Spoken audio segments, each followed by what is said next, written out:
Hi there, Matt Friedman here again. Today we are going over fundamentals of fun and play. If you're working on a game, really important players are having fun. You're going to do that by playing your game.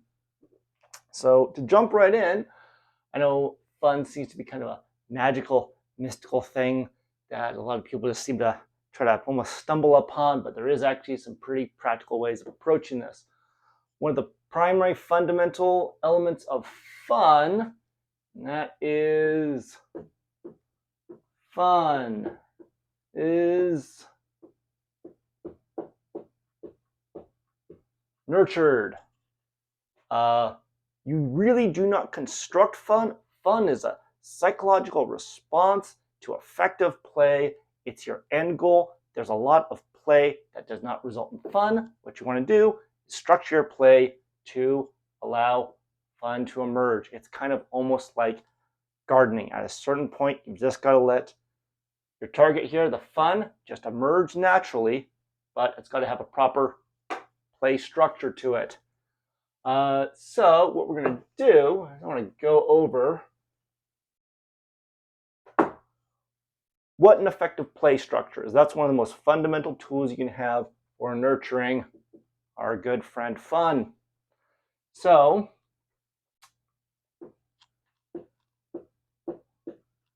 play has a 4-level hierarchy.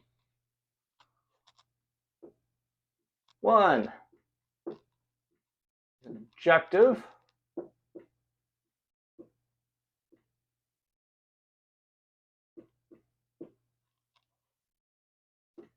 2, structure.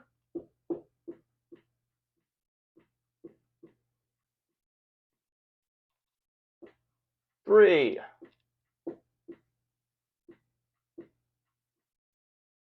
agency. 4,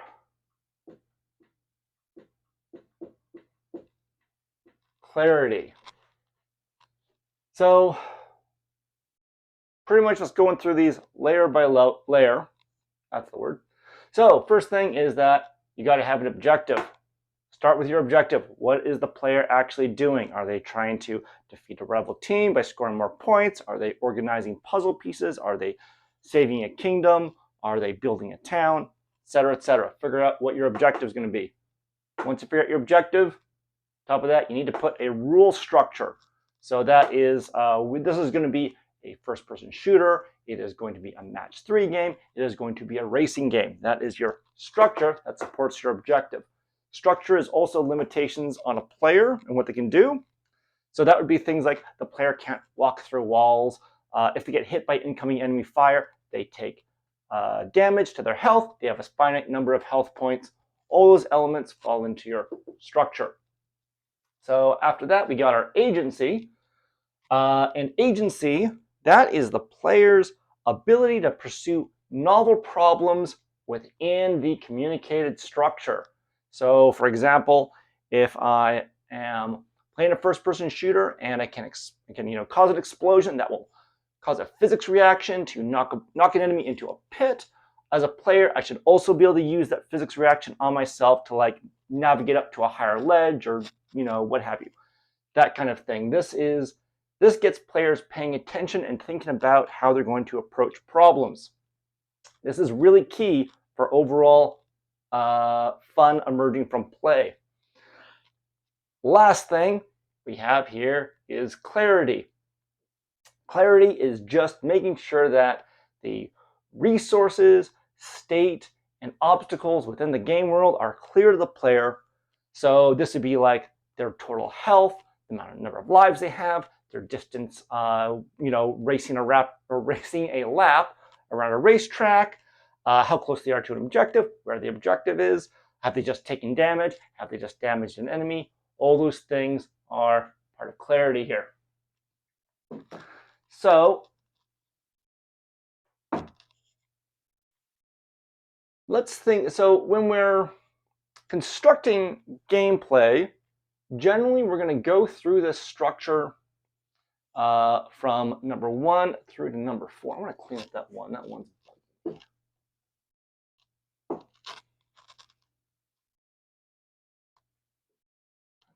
better. So when you're working on constructing your gameplay, your gameplay or gameplay system, you start with number one, your objective. Then you're gonna, once you figure out what your objective is gonna be, you go to number two, your structure. Once you figure out what your structure is gonna be, you start figuring out how players are gonna have agency within that structure. And then you work on communicating clarity to the player.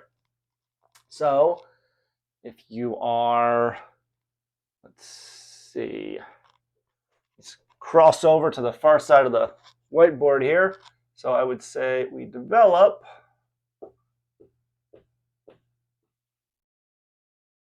in this direction. But an important thing is if you've got to debug,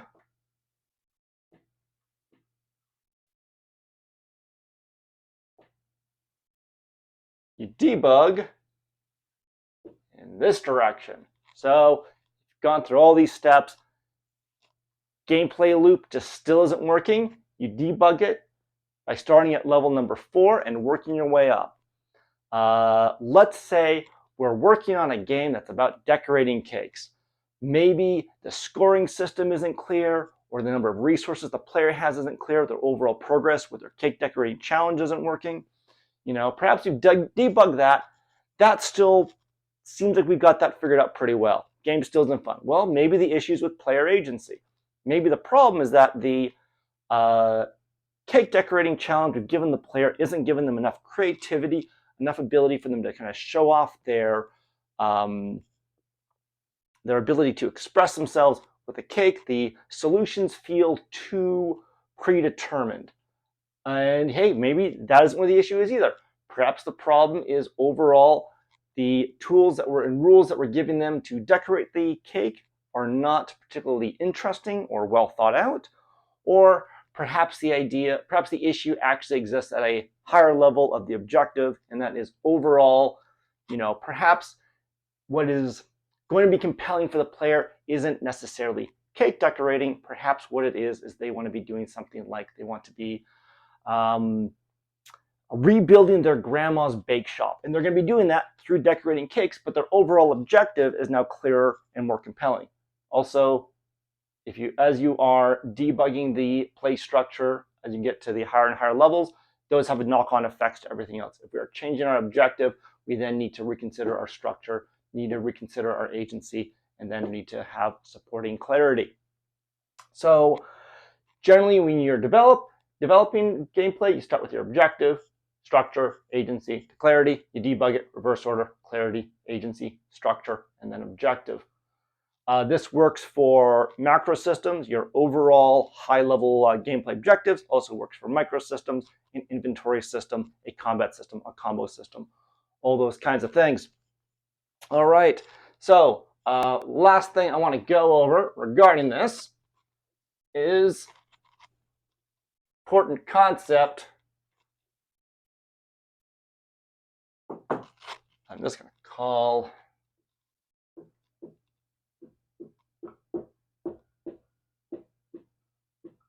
anti-fun. So there are certain things that will just entirely derail the player's ability to have fun. One of the things is a perceived threat to agency.